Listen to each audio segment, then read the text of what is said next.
On voulait juste travailler, faire notre job, avancer, créer, coder, livrer.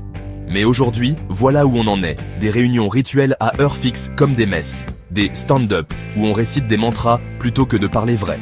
Des Scrum Masters qui ne dirigent pas, ils facilitent, ils inspirent. Des critiques perçues comme des attaques. Des silences forcés pour ne pas briser la cohésion. Et si tu ne tiens pas le rythme, ce n'est pas la méthode le problème. C'est toi, ton énergie, ton alignement, ta foi en l'agilité. Il parle de transformation, de mindset, d'alignement des valeurs. Mais tu sens bien que ce n'est plus du travail. C'est un endroit où tu dois croire pour exister. Ce n'est pas du management. C'est un culte moderne, avec ses gourous, ses novices et ses hérétiques à exclure. Alors voilà, on y est. On a remplacé les compétences par la posture, la communication par le discours vide, l'humain par le process. Et maintenant, il est temps de faire le constat. Stop, remettons les choses à plat. Ce que je vais vous dire dans cette vidéo, c'est pas un burn-out déguisé, c'est pas une plainte d'un dev en colère, c'est le cri d'alarme d'un humain qui veut encore bosser sans devoir croire à un dogme.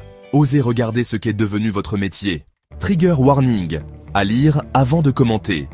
Cette vidéo aborde les dérives sectaires de certaines méthodes de gestion moderne. Si ça vous met mal à l'aise, ce n'est pas une raison pour menacer ou insulter. On peut débattre, pas déverser sa culpabilité ou son stress. Je ne suis pas votre défouloir. Si vous êtes si sûr de vos méthodes, alors défendez-les correctement. Sinon, peut-être que ce malaise vient du fait qu'au fond, vous savez que j'ai raison. Scrum et ses dérivés, quand le travail bascule dans le culte. Pendant des décennies, les entreprises tournaient avec des chefs de projet, des plannings, des réunions claires, des specs précises, des deadlines, des relations clients gérées en face à face, bref, du travail. Et ça marchait. Puis sont arrivées les méthodes dites Agile, Scrum, Safe, Spotify Model et tous leurs cousins, avec leur cortège de vocabulaire ésotérique, de rituels obligatoires et de promesses de productivité par le bonheur. Aujourd'hui, on n'est plus dans le management, on est dans la dérive sectaire. Le vernis holistique. Tout commence souvent avec ce mot magique, holistique, un terme flou, emprunté au développement personnel et aux pseudosciences qu'on plaque sans vergogne dans l'entreprise. On prend l'humain dans sa globalité, on harmonise les énergies de l'équipe, on travaille avec l'être complet. Mais derrière ce jargon bienveillant, se cache une structure fermée, manipulatrice, culpabilisante, où toute critique est vue comme un manque de motivation ou un frein au collectif.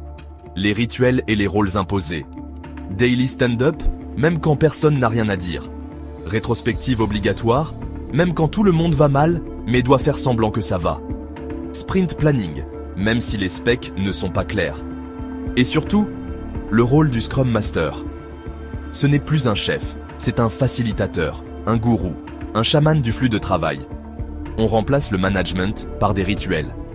On ne dit plus ce qu'on pense. On joue un rôle, parce que tout est codifié, cadré, processé. La pensée critique est remplacée par la performance d'équipe, une psychologie de la culpabilité. Tu n'arrives pas à tenir tes points dans le sprint, tu es mal aligné, tu manques de transparence, tu ralentis le flux. Ce n'est jamais l'organisation, les specs flous, la dette technique ou le client qui change d'avis tous les 2 jours. C'est toi, le problème. Comme dans une secte, tu es responsable de ton propre malheur. Si tu n'es pas heureux, c'est que tu n'as pas assez compris la méthode. Déshumanisation du métier. Et puis, il y a cette idée absurde, encore enseignée dans certaines écoles. Un tech, c'est un nerd introverti, asocial, incapable de gérer une relation client. C'est faux, complètement faux. Il y a des devs très bons en communication, avec de la conversation, de l'intelligence sociale, de la culture générale. Mais plutôt que de former des informaticiens complets, avec des cours de relations clients, de gestion, d'éthique, on préfère les noyer dans un gloubi-boulga de post-it, de board Jira et de bonheur au travail en kit. Et pour ça, on paie même des Chief Happiness Officers. Pourquoi a-t-on besoin de gourous du bonheur? Parce que les gens sont maltraités. Ce ne sont pas les méthodes de bienveillance qui manquent. Ce qui manque, c'est le respect du temps des gens, des projets réalistes, des objectifs clairs, une reconnaissance humaine et salariale, la possibilité de dire non sans se faire écarter. Si le salarié allait bien, on n'aurait pas besoin de gourou du bonheur. Travail ou culte? Alors, à quel moment on franchit la ligne entre une méthode de travail et une dérive sectaire? Quand les rituels remplacent le bon sens? Quand la critique devient interdite? Quand la performance devient une question de foi? Quand le langage devient codé et réservé aux initiés? Quand les gens sont isolés, fragmentés, remplacés sans explication, on y est. On ne fait plus du développement. On fait partie d'un système fermé, auto-justifié, pseudo-scientifique, où tout est fait pour maintenir l'illusion d'une équipe performante, pendant que les bugs s'accumulent et que les gens décrochent. Conclusion.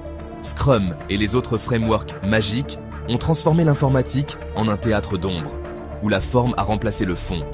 Ce n'est plus du travail bien fait, c'est du management ritualisé.